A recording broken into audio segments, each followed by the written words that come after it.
Баршаңызға сәлем, сіздермен бірге Жансая. Бүгін біз штрудель дайындайтын боламыз. Дәмі өте керемет, ерекше болып шығады. Ең алдымен штрудельді дайындау үшін қамырын дайындап алуымыз қажет. Қамырына бізге ұн, су, сұйық май және де жұмыртқа қажет болады. Ең алдымен таза бір ыдысқа суымыз бен жұмыртқамызды қосып, жақсылап тұрып жұмыртқамыз араласқанша араластырып аламыз. Венчикпен немесе вилкамен араластыруға болады. Ең бастысы жұмыртқамыз бен суымыз жақсылап араласуы қажет. Кейін осы массаға біз сұйық майымызды қосып араластырамыз, яғни барлығы үшеуін бірге жақсылап араластырамыз. Шыққан массаны біз ұнға бір-бірлеп қосып отырып, яғни 3 немесе 4 бөлікке қосып отырып, жақсылап тұрып араластырамыз. Яғни бір дегенде барлығын құюға болмайды. Осылай 3-4 бөлікке қосып отырып араластыру керек. Сіздер бірден қолмен илеп кете берсеңіздер болады. Мен басында венчикпен иледім, кейін қолмен илеп алдым. Барлық суымызды қосқаннан кейін кәдімгі қамыр секілді қолмен жақсылап тұрып илейміз. Яғни оған бір 5-10 минут уақытымыз кетеді. Қамыр ұн қоспай ештеңе, қамырымыз эластичный, қолға жабыспайтын болып шығуы қажет. Менде 10 минут уақытымды алды. Комбайнмен илесеңіздер, тіпті аз уақыт, 5-ақ минут уақыттарыңызды алады.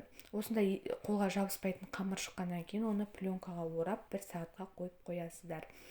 Қамырымыз дайын болғанша біз салмамызды дайындап алсақ, салмамызға алманы жақсылап тұрып тазартып, сыртын аршып, ортасындағы дәндерін барлығын алып тастайсыздар. Тек қана бізге жұмсақ нәрсе ғана қажет болады, тазартылған алма. Тазартылған алманы біз алып 4-3-деп ұсақтап турап аласыздар, яғни ұсақ бөліктерге бөліп 4-3-деп турайсыздар барлық алманы.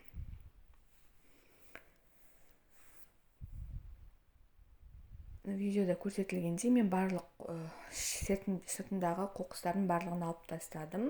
Ұсақтап барлығын турап алдым. Кейін осы турап алған алмаларға 2 немесе 3 қасық ас қасық қант салдым. Сіздер тәтті болсын десеңіздер 4 қасық, 5 қасық салуларыңызға болады. Соны жақсылап араластырып, суы шыққанша оны да жеке қойып қойдым.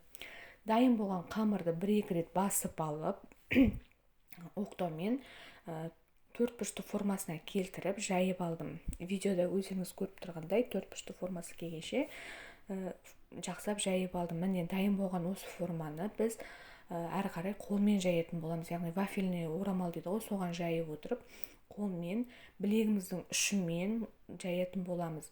Яғни оны қолымызбен созғылап жаямыз. Видеода өздеріңіз көргендей ол жыртылып кетпейді. Саусақтарыңыздың ұшымен жайсаңыздар, ол жыртылып кетуі мүмкін, бірақ ештеңе етпейді, өйткені ортасына қарай оралып кетеді.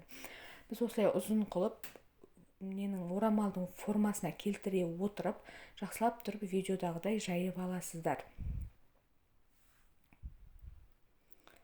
Ортасын бірінші жайып аламыз, одан кейін міне шет жақтарын өздеріңіз көргендей видеодағыдай мен жай ғана созып отырып жайдым. Менде ешқай жер жыртылып кеткен жоқ. Кейін салмасын, яғни алманы салып жақсылап тұрып жайып алдым. Бұл жерде алмамен бірге грек жаңғағын қосу керек болатын, менде жаңғақ болмай қалды. Кейін алмасын және де корица қоссаңыздар болады. Дәмдеріне қарай мен корица қостым. Кейін видеодағыдай етіп жақсылап тұрып орайсыздар, яғни рулет қылып орайсыздар. Сосын осы дайын болған рулетті арнайы ыдысына салып, алдын ала қызып тұрған духовкада 180 градусқа дейін қызып тұрған духовкада 40 минут пісіретін боласыздар. Яғни беті қызарғанша, өздеріңіз қарап отырасыздар, духовкаға байланысты беті қызарғанша 40-45 минут пісіріп аласыздар. Жан-жағын екі жақ шетін жабыстырып алуды ұмытып кетпеңіздер. Міне осындай өте дәмі керемет ерекше алмадан штрудель шығады. Бетіне қант ұнтағын сеуіп және де балмұздақпен жесеңіздер болады. Ас болсын. Маған жазылып лайк басуды ұмытпаңыз.